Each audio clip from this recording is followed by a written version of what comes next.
texture of your hair?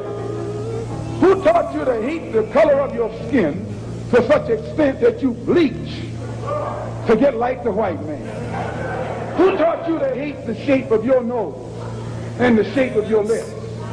Who taught you to hate yourself from the top of your head to the soles of your feet?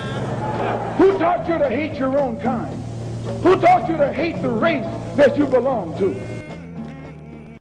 Don't let anybody make you think that God chose America as his divine messianic force to be a sort of policeman of the whole world. God has a way of standing before the nations with judgment, and it seems that I can hear God saying to America, you are too arrogant. If you don't change your ways, I will rise up and break the backbone of your power, and I'll place it in the hands of a nation that doesn't even know my name. Be still and know that I'm God.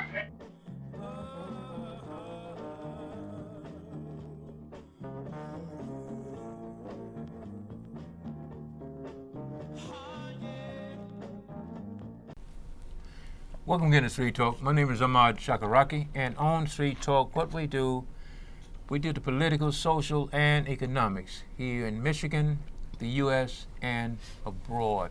Now, joining me tonight is Dennis Burnside. Charles Thomas. we got a lot to cover, but we're gonna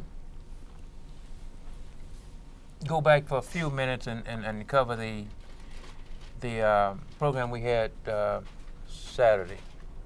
Yeah, the Unity Project, our organization that is trying to bring information in a new agenda to the community, brought in a speaker from Detroit by the name of Michael Imhotep, and he went into a broad discussion of the economic development of the black community, how we can pool our resources and invest in each other, keep that money turning over in the black community. And he also brought some historical information I thought was very, very timely and very interesting.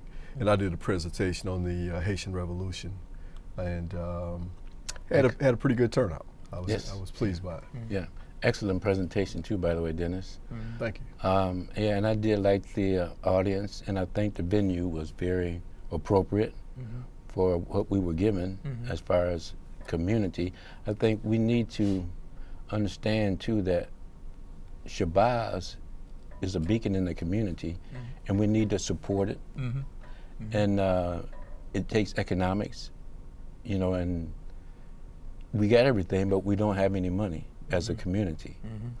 And it starts with a married man and wife, then the children and the family, then the community, and you have to build on that. But I think that's what we're lacking in our community. We got culture and everything, but we don't have economics.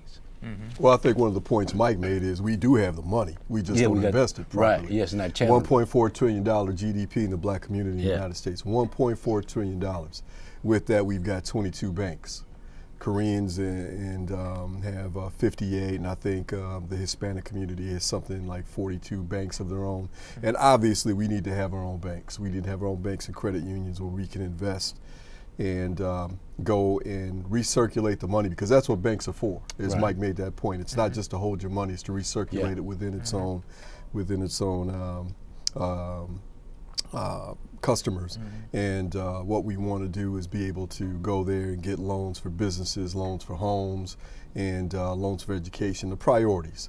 And I think Mike did a very good job of explaining how our dollar does not turn over in our community. We get a dollar, we immediately take it out, and we put it in someone else's pocket who doesn't care about us.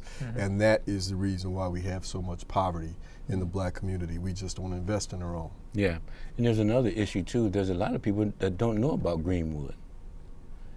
And he brought that to life.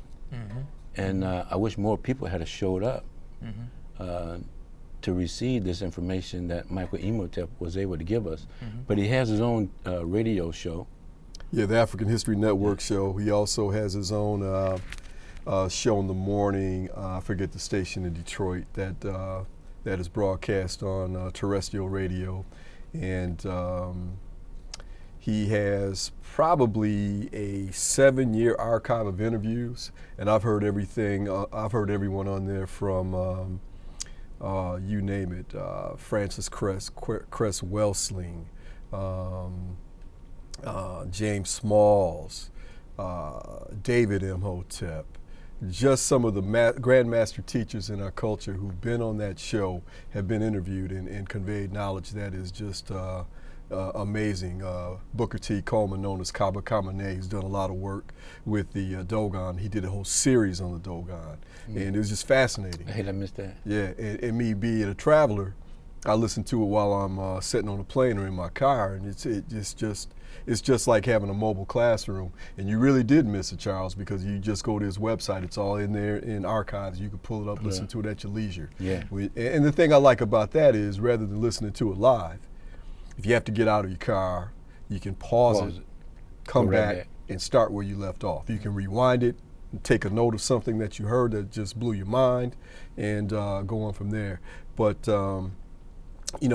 Saturday afternoon, Charles and I went down to Detroit, and we heard Leonard Jeffries, James Smalls, and Wade Nobles, whose book I included in my presentation. Wade Nobles did a great book on the psychological impact of the transatlantic slave trade and the African meme, the African culture, the African thought of the Haitians who had the very first and the only successful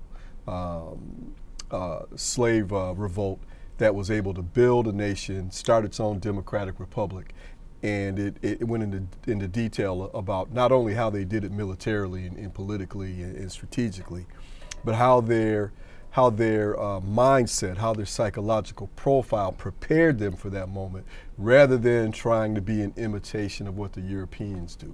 Right. And it was really good to go down to Detroit and hear this man explain it in his own words, rather than what I did earlier by reading his book and conveying my thoughts on what he meant. And then, of course, Leonard Jeffries has done work for 35, 40 years on educating the African American about his true history, the role of some of the people who enslaved us, the Spaniards, the Portuguese, the Anglo-Saxons, the Jews. He's detailed this story and done painstaking documentation, so there's no refuting what he says. And it nearly cost him his career. He was at City College in New York, and because people objected to him bringing this information to light, they really tried to take, they literally tried to take his tenure from him. But for the fact that he had so much support from his own community, he would have lost his job. So there's just so much information out there. And I think that we should spend more time digging into that rather than looking at reality TV and trying to figure out what time the game comes on, and stuff that just really isn't important. Right. Yeah, because we're missing so much as a people by not knowing our history. Absolutely. We've been hoodwinked, and we're used to being hoodwinked, and we're comfortable with being hoodwinked. To the point where we don't want to do anything, we want to be spoon-fed. But we got a responsibility to ourselves and to our community, you know. I was, this morning at the Y, me and a guy was just talking, and another guy got to, end the conversation, another guy, and I asked all three of them, had any of them read, anything by Carter G. Woodson. They didn't even know who he was. And it's like, if we don't read and find out about some of these people, we just stuck. Well, Michael Imhotep made that point in his presentation. He talked about the importance of reading, of sitting down, opening up a book and reading, especially for the benefit of your children. If you're in a household where the parents read, the children will read. And when the children read, they perform much better in school. When you teach them to have pride in their Africanness, they have more self-esteem and they do better in school. They're healthy, happy human beings because they are proud of who they are, rather than being told that it's a sin to be dark and you need to put chemicals in your hair to straighten it out, put contacts in your eyes, Yeah, so wear they look different. wigs. Yeah. Right, wear wigs, and then you eat the wrong foods and you eat too much and you don't exercise and you resent the fact that God made you black. And I hate to be harsh, but I've seen it in my own family. I've seen it among my own friends. People who say they're proud to be black, but they're really not, because Right. you can see how they manifest themselves and the way they carry themselves. And it has a detrimental effect on your physical and your mental health. And I really love what Michael said. And I was sitting there, as you know, I brought my daughters with me. Yeah. And I'm sitting there looking at my beautiful young daughters, and they're accomplished academically. You can see the love in them. They shine with happiness about being alive and just being among them, Right. among them, and they have no reticence whatsoever to convey that love to one another and to people that they meet. And I'm not saying that to brag on myself, but I just know my wife and I made a concerted effort. When they were babies, we're going to read to them. I read to my daughters every night when they went to bed until they were old enough to read to themselves. And it was always a home where we put an emphasis on picking up a doggone book and turning off that TV. Yeah. Now, you know, I watch games like any other dude, and I like a good documentary, and I like a good movie from time to time. But it's in moderation. It should not be, as Mike said in his presentation, where in the African American home we watch TV for 7 and 8 hours a day. As he said, that's a full-time job plus overtime. Yeah. It's way out of proportion. Yeah. And that's by purpose, by design. Absolutely. Yeah. What they call TV? Tell live vision. Yeah, Tell live vision. That's Yeah. exactly what it is. I Because was- look at the images they come Right. out. You know, he made that point about that TV show called Sorority Sisters, where you got these black women with the color contacts and the blonde wigs acting a damn fool. Right. Yeah. And you see that on the Jerry Springer type Yeah, shows. Yeah, You that's see right. that. Wives. Yeah, all this yeah. is just madness. Yeah. And then you read about, unrelated, but I had read an article not too long ago about a young black man who fell in love with a woman from China while he was in graduate school here in the United States. Well, she graduates, she goes back to China to help with her family business, and they miss each other. So he finds a way to get there because he's in love with this woman. He gets a job, he moves to China, and on his introduction to her family, they were horrified.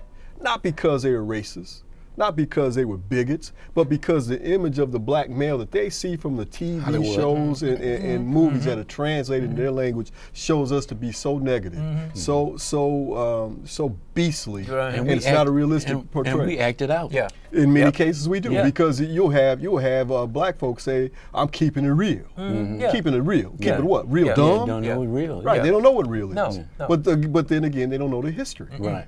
Right. I was talking to these guys this morning, and they were all, and I told them, you know, I've read it, I've seen it, and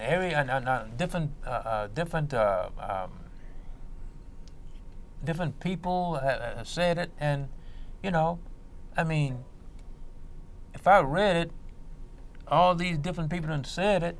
I mean, now it's got to. I mean, some of it's got to be true. But I was saying to them that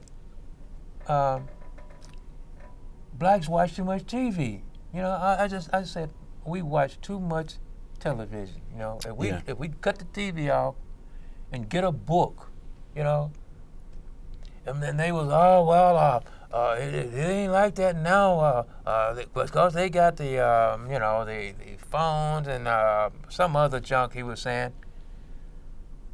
But you know, it's like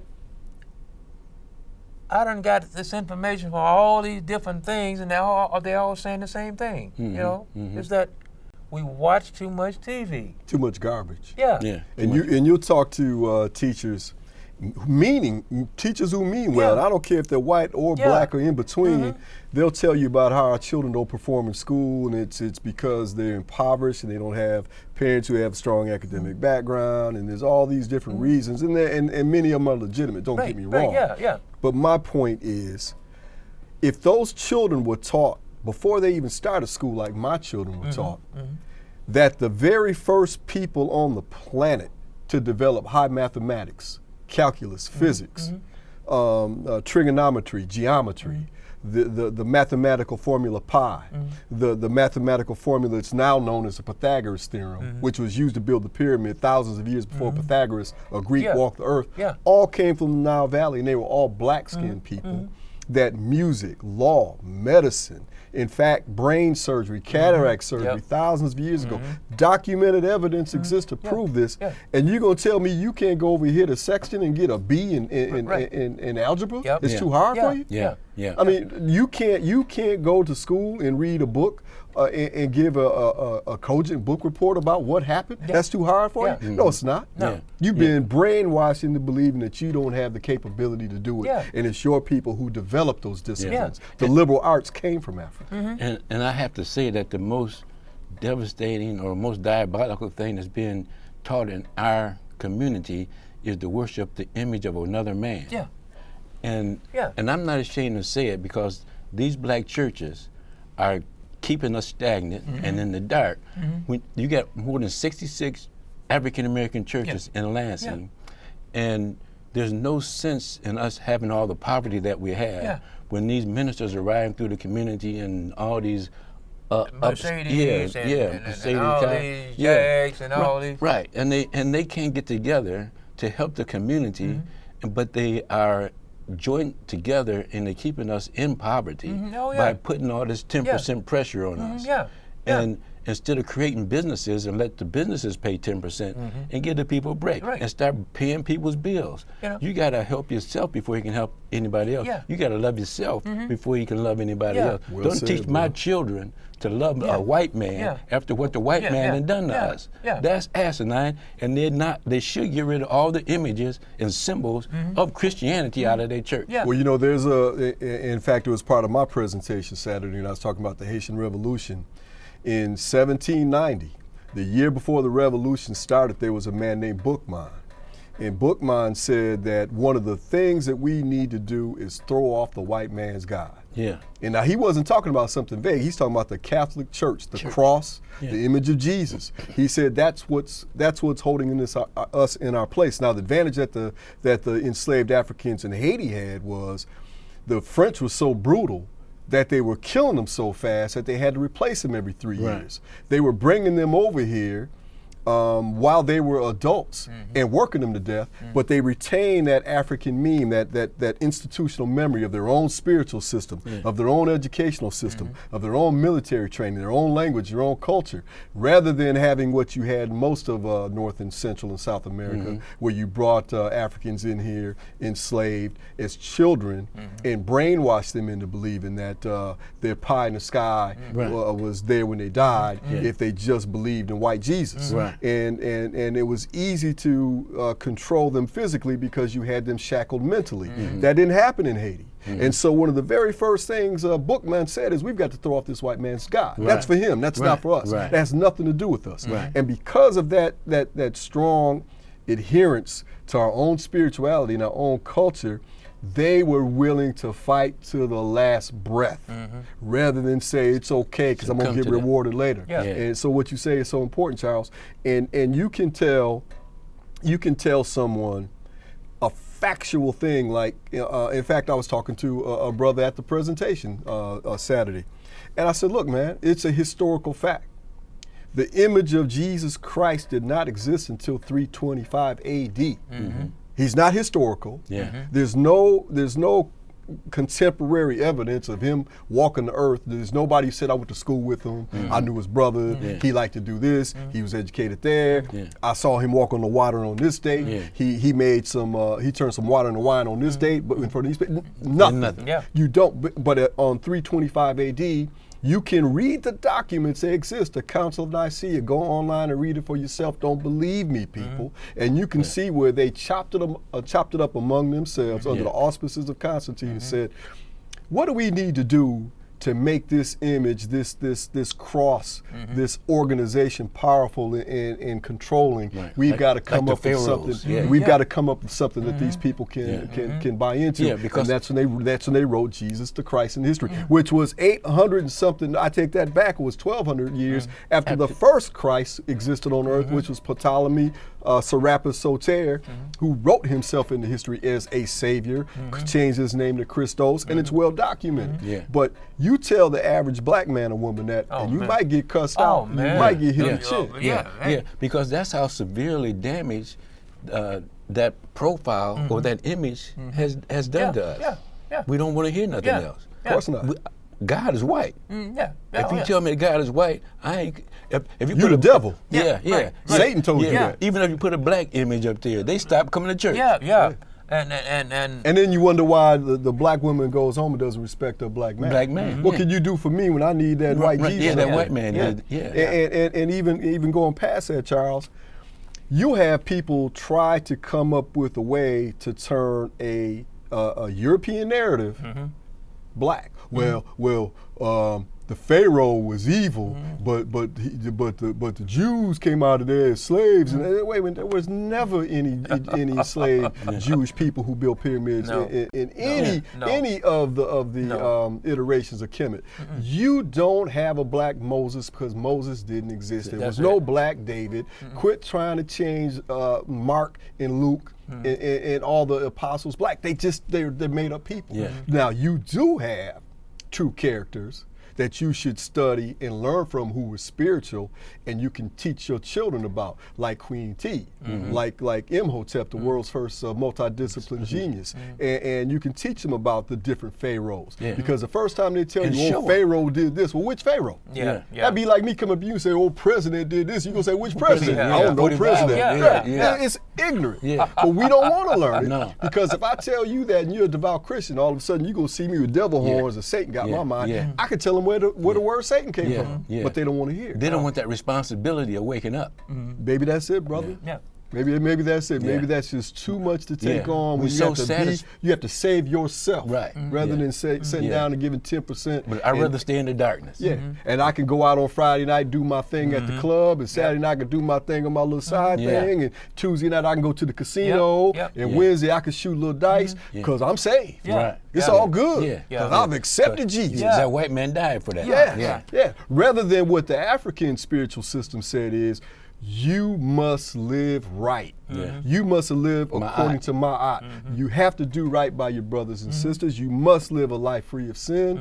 The 42 negative confessions where they got the 10 commandments from are very, very plain and simple. You got to live right. Nobody's Right. saving you. You saved yourself. Right, yeah. Well, see, that's a lot of responsibility, Right. Charles. Yeah, and they don't now all want of a that. sudden, Yeah. oh, you mean I can't go you to gotta Gregory's do Friday? something. Yeah, you gotta do something. Yeah. I'd rather get a 10%. Right, yeah. Yeah. Yeah, black. I say Jesus done that. Yeah. Yeah, man. we you know, it's just so, you know, And look what it's done to us. Yeah. that's I what mean, look I what it's done to We us. hate one Look at the another. results. Yeah. Look at the results. Yeah. Yeah. Look how we live. Yeah. Look how can't- we treat yeah, each you other. can't blame the white man. No, 'cause no. we doing it to ourselves Yeah. every Sunday. Yeah, you know, know? and you was talking about it, man. We got 60 some Over churches 60 some churches. Yeah. in Lansing. Everywhere in the you black go. community. You know, Everywhere you go. Yeah. It's And only, that's where all the crime is. right. It's only 20. And that's where all the poverty Yeah. is. Yeah. Yeah, right next door to the Yeah. church. Yeah. Right next door to the gun shop and the liquor Yeah. store Yeah, and the the dollar lottery store, ticket. the lottery tickets Yeah. is Yeah. the church. Yeah. So- And you go to any community and, get a new job, pack up and move to a new community and shake a few good brothers and sisters' hands. Hey, how you doing? I'm so-and-so. I just moved here. Oh, you got to come to my church. Yeah, Yeah. yeah. Reverend Hoop and Yeah, Holler, yeah. boy, he Yeah. sure can. Yep. Well, Yeah. I don't know. I'll think about it. And then the next black family you meet, oh, yeah, you got to come meet Reverend Yeah. Fatback Yeah. because he Yeah. can Yeah. preach. Yeah. Really? And them Yeah. suckers got the same book, and they can't get along with themselves. Yeah. Yeah. They You know, set tripping, man. Yeah. And the thing It's about like it, the Crips and Blood. Yeah. You know? the thing about it is that they You will, made some friends today. Yeah, I don't care. I'm tired of this, man. I'm tired of looking at it. you know, it's we got about 20, probably, I would say about 23,000, maybe 21 or 22,000 in Lansing now, because about 8 years ago it was 25,000 blacks in Lansing. But you was talking about 66 black churches? African American churches in Lansing. I Googled it. And Charles, throw in the ones like the one out there on Kreitz Road that are multicultural. You know, the one with the big flags. Yeah, because those big mega churches, they really do rely on a heavy African influence in the churches. They want you in their choirs. They want you to bring a little life to their church, so you got a little music and some beat, and they want your money. So you'll go to those churches and they'll have predominantly white, but they'll have a heavy black influence too. So we churchified. And if you look at it, the economical side of it, if you got a bucket with 66 holes in it, you ain't gonna have nothing in your community or to buy a business or set up a business, because all your money is going to another man's community. We got. That's a good way to put it, man. We got 66 holes in that bucket. 66 holes in that bucket. We got about 2 minutes. You couldn't fill that bucket up fast enough. But Reverend Chicken Wig think you could? We just, I don't know where we at now. I was telling the guy this morning that even 50 years ago, we was further ahead in a sense than we are now. And the thing is that, we got blacks out here who making a lot of money and who's got all these great all these great education and everything. But as far as I'm concerned, we're further behind now than we was 50 years ago. We have great educations. We have engineers who can show you how to engineer. We have lawyers who know the law. We have doctors who know medicine. Millionaires. We have a lot of people who are highly specialized and highly educated, very bright people, and I love that. Don't get me wrong. Right. What do you know about your culture? Right. What do you know about the big picture? Where do you come from? Why don't you know who educated Socrates, Plato, and Aristotle? Why don't you know where Alexander the Greek went to get education? Why don't you know that's where it all started? It started with your people. And why don't you teach your children that? So they have more self-esteem and more confidence about how to carry themselves on a daily basis. Why don't you know how the CIA brought crack into the United States to deliberately contaminate the black community? Why don't you know these things? And the assassination behind our great leaders. Absolutely. Yes. So it's not enough that you learn enough to be a good, productive, obedient worker, which is essentially what we are because we're not entrepreneurial. Why don't you know the full cultural impact of some of these things so we can better ourselves? And when you do that, you become a better, and you could become an asset to one another. Because we all in this together. This ain't just racism, man, and Jim Crow runs deep in the community, and it's still alive today. Hey. Because in them churches, when you teach me to love a white man, that's Jim Crowism. And he doesn't even have to be there. All black church. It's like when Frederick Douglass was trying to escape, the white man at home in the bed, but know everything that happened. Because Harry black Tubman man said, "Baby, I ain't carrying this shotgun for the slave master. I'm carrying in case one of y'all think you going back." That's why I got the we got a little ways to go. We could go on and on, but the show must end. My name is Ahmad Shakaraki, and we'll catch you down in the next block. Peace. Who taught you to hate the texture of your hair? Who taught you to hate the color of your skin to such extent that you bleach to get like the white man? Who taught you to hate the shape of your nose and the shape of your lips? Who taught you to hate yourself from the top of your head to the soles of your feet? Who taught you to hate your own kind? Who taught you to hate the race that you belong to? Don't let anybody make you think that God chose America as his divine messianic force to be a sort of policeman of the whole world. God has a way of standing before the nations with judgment, and it seems that I can hear God saying to America, you are too arrogant. If you don't change your ways, I will rise up and break the backbone of your power, and I'll place it in the hands of a nation that doesn't even know my name. Be still and know that I'm God.